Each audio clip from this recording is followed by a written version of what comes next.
नमस्कार, आप देख रहे हैं तिरंगा टीवी राजस्थान। मैं हूं आपके साथ रानीदान रावल। जिस प्रकार पचपदरा विधानसभा क्षेत्र में विकास की बात विधानसभा में मांग उठाई गई, उस प्रकार पचपदरा विधानसभा क्षेत्र से विधायक अरुण जी चौधरी हमारे साथ है। अरुण जी भाई साहब, सादर नमस्कार। नमस्कार भाई साहब। सबसे पहले पचपदरा विधानसभा क्षेत्र की संपूर्ण जनता की तरफ से आपको बहुत बहुत धन्यवाद कि आपने जनता की मांग उठाई, यहाँ की महत्वपूर्ण मांग उठाई। और सावन के महीने में जिस प्रकार शिव भक्तों की मांग उठाते हुए यहाँ पर अनेक देवी स्थान थे, उनके पैनोरमा के लिए आवाज़ उठाई, उसके लिए बहुत बहुत हार्दिक आभार। ऐसा है कि पचपदरा की जनता ने मुझे एक विश्वास के साथ चुना है। जी। अगर मैंने कोई विधानसभा में आवाज़ उठाई है तो वो कोई एहसान नहीं किया, यह तो उन जनता का आशीर्वाद और उन जनता का प्रेम है जिन्होंने जिस विश्वास के साथ मेरे को चुना है।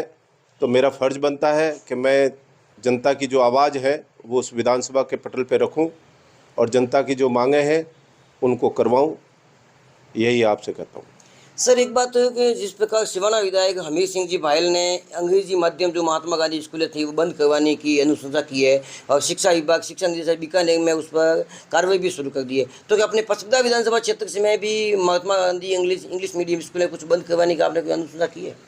देखिए, यह जो निर्णय होगा वह प्रदेश स्तर पर होगा और हम ये कहते हैं कि अभिभावकों की इच्छा के अनुसार जो भी निर्णय किया जाए वो अभिभावकों को उनकी इच्छा भी देखी जाए, क्योंकि कई अभिभावक ऐसे भी हैं जो यह चाहते हैं कि Mahatma Gandhi English medium school रहे और कई ऐसे भी है जो ये चाहते हैं कि ये नहीं रहे। तो मैं ये कहता हूँ कि ये जन भावनाओं को आधार मान करके जो भी निर्णय करे, राज्य सरकार अपने स्तर पर निर्णय करे और यहाँ भी अगर जो भी अभिभावक जो कहेंगे उसके अनुसार हम करेंगे। सर, बालोतरा नगर परिषद क्षेत्र में इस प्रकार सड़कें टूटी हुई है, उस पर पहले चुनाव में अपने जो चुनाव हुए थे उसमें सभापति महोदय ने कहा था कि मुझे 4 साल मदन प्रजापति ने काम करने नहीं दिया और अब कह रहे हैं सीवरेज लाइन। तो बालोतरा की गड्ढे तो भरने चाहिए ना, सड़कें नहीं बने, गड्ढे कितने पड़े हैं, लोगों को चलना मुश्किल हो रहा है। सर, ऐसा है कि पिछले 5 साल जो कांग्रेस सरकार के नुमाइंदों ने इस नगर परिषद की स्थिति की है, मैं उनसे एक ही पूछना चाहता हूं कि इन 5 साल में आपने इस नगर परिषद में कितना पैसा खर्च किया है, पहले मैं जो उसका हिसाब दे। जब आपने ये कहते हैं कि अरबों रुपए हमने खर्च किए हैं, तो उस अरबों रुपए कहाँ गए उसका हिसाब दे, उसके बाद में मैं बात करूँगा। क्योंकि वो अरब रुपए जो इन्होंने खर्च किए हैं, करोड़ों रुपए खर्च किए हैं, अरब रुपए खर्च किए हैं, लेकिन उन्होंने आज भी गड्ढों की स्थिति ऐसी बनी हुई है। तो पहले ये बताए कि वो पैसे खर्च कहाँ किए, जनता की सुविधाओं के लिए खर्च किए या स्वयं के खेत के चारों तरफ रोडें बना करके खर्च किए, ये इसका जवाब दे।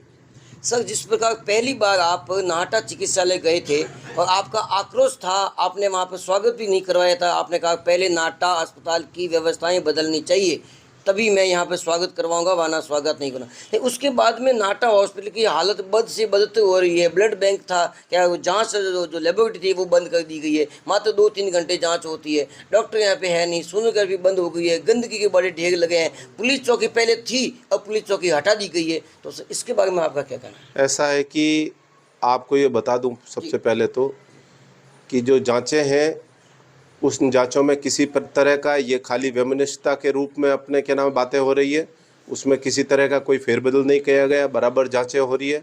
समय का जिस हिसाब से है पहले के अकॉर्डिंग अच्छी जांचें हो रही है और आपको अगर रिजल्ट चाहिए तो आप नाहटा के अंदर जा सकते हैं कि पहले कितनी जांचें होती थी और अब कितनी जांचें हो रही है, इसका रिकॉर्ड ले सकते हैं। रही बात पुलिस चौकी भी बराबर है, ठीक है, उनके रूम को इधर से उधर किया गया है, तो ये बात है। फिर आप ये कह रहे हैं, आप देखिए पहले की साफ़ सफाई, आज अगर आप अस्पताल में जाएंगे तो आप खड़े रहने के लिए आपको तकलीफ़ नहीं होगी। पहले हर व्यक्ति जाता था तो नाक के ऊपर रुमाल रख करके जाता था, ऐसी बदतर स्थिति थी।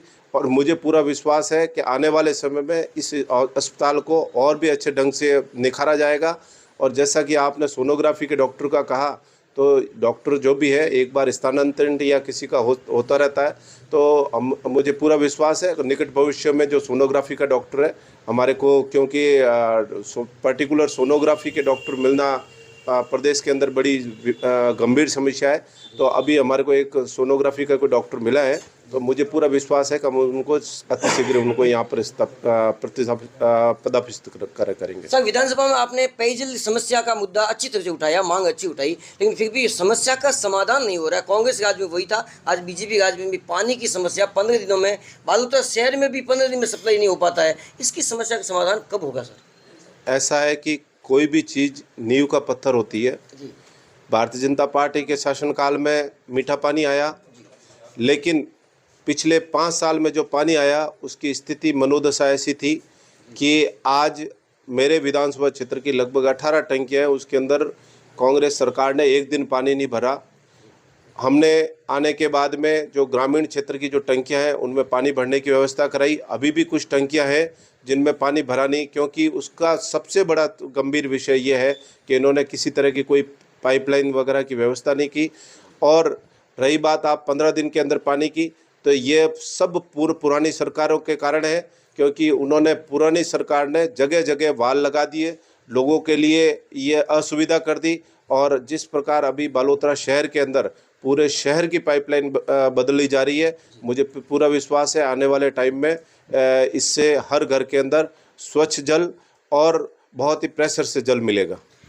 पचपदरा विधानसभा क्षेत्र की तमाम समस्या को लेकर हमारे साथ बेबाकी से जवाब तलब किया और जवाब दिया, आम जनता को आश्वस्त किया। हमारे साथ थी पचपदरा विधायक अरुण जी चौधरी। आपका बहुत बहुत हार्दिक आभार, धन्यवाद। देखते रहिए तिरंगा टीवी राजस्थान। जय हिंद, जय भारत।